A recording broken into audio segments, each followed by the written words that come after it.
are for our second session. I hope you have enjoyed the first. Today we are talking about sustainability in cultural tourism and heritage.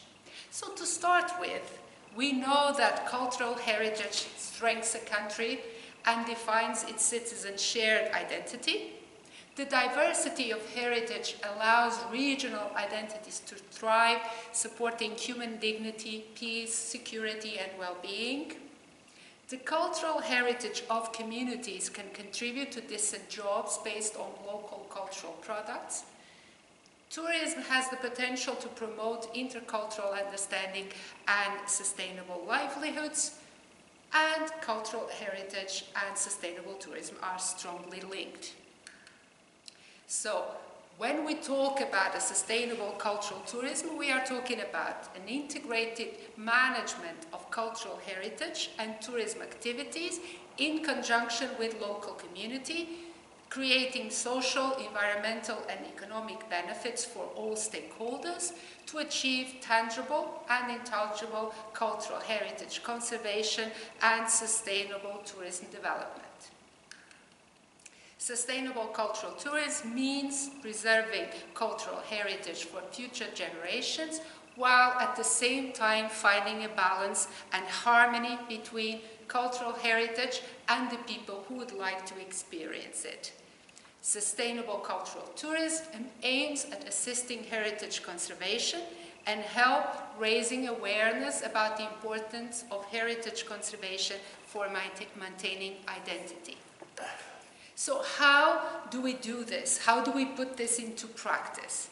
There are different initiatives and projects from UNESCO, from the United Nations World Tourism Organization, from the European Union that focus on cultural tourism and heritage. So I'm bringing you here an example from the Global Sustainable Tourism Council and the criteria they have developed for sustainable tourism. So the Sustainable Tourism Council is managing this called GSTC criteria that are global standards for sustainable travel and tourism, and at the same time it provides accreditation for sustainable tourism certification bodies. The criteria are divided in two sets, one for destinations that are mainly focused on policymakers and destination managers, and one for the industry, mostly for hotels and tour operators. These criteria are the result of a worldwide effort to develop a common language about sustainability in tourism. They are arranged in 4 pillars. So A, sustainable management, B, sustainable socioeconomic impacts, C, cultural impacts, and D, environmental impacts. At the same time, there is a strong relationship between these GSTC criteria and the Sustainable Development Goals.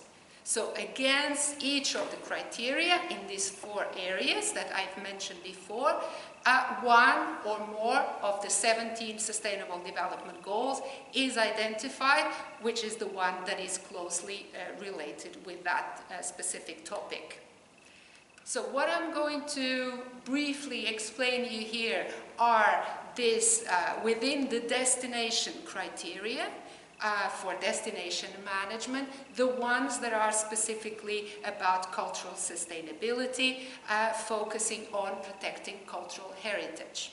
So we have different sets of criteria. So the first one focus on protection of cultural assets, and what it focuses is looking at if the destination has a policy and a system to evaluate, rehabilitate, and conserve cultural assets, including built heritage and cultural landscapes.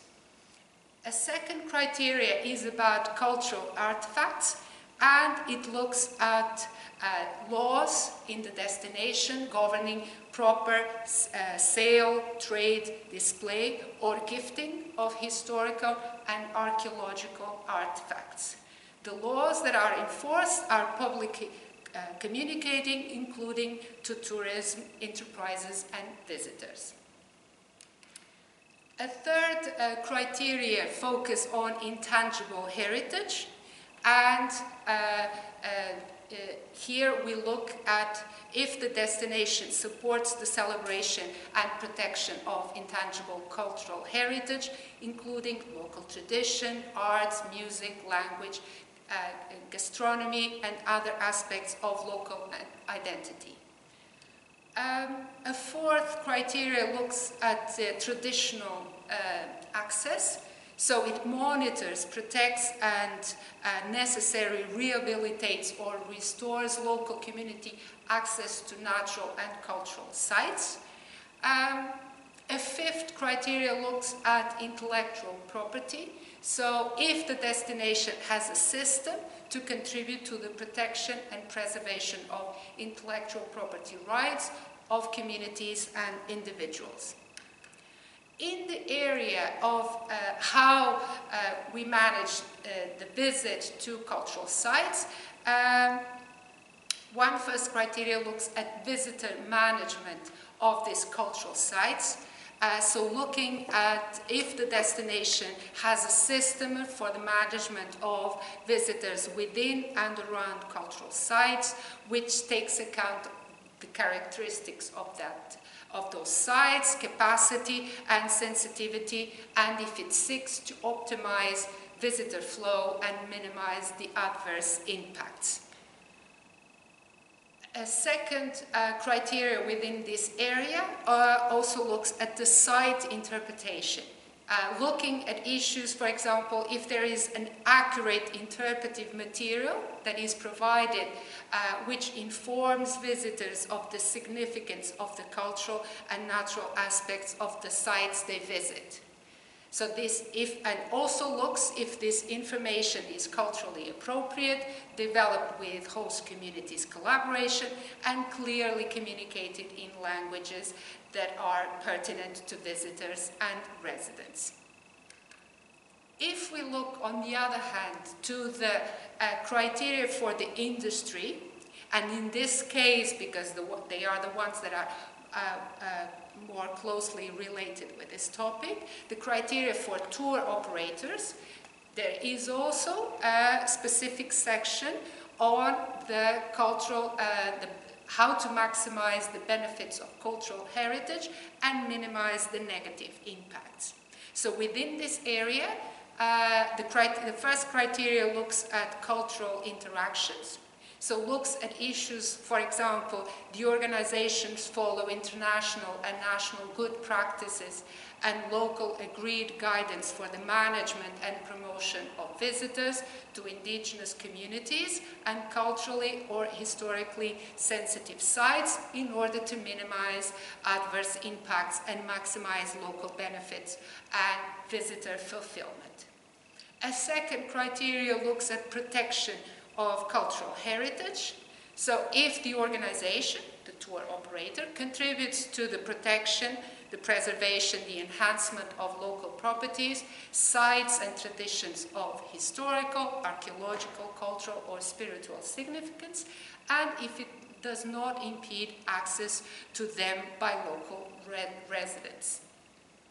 A third criteria looks at presenting cultural heritage. So if the organization values and incorporates authentic elements of traditional and contemporary local culture in its operations, design, decoration, cuisine or shops, while respecting the intellectual property rights of local communities. And the fourth criteria looks at artifacts. So if historical and archaeological artifacts are not sold, trade or display except as permitted by local and international law. So to conclude this presentation on sustainability and cultural tourism and heritage, sustainable cultural tourism offers a new perspective as it places cultural heritage and local communities at the center of decision-making processes, and involving local communities and other stakeholders in the decision-making process is key to ensure results benefits both cultural heritage and the local population. So we finish this video session. I hope it's been useful for you, and all the best.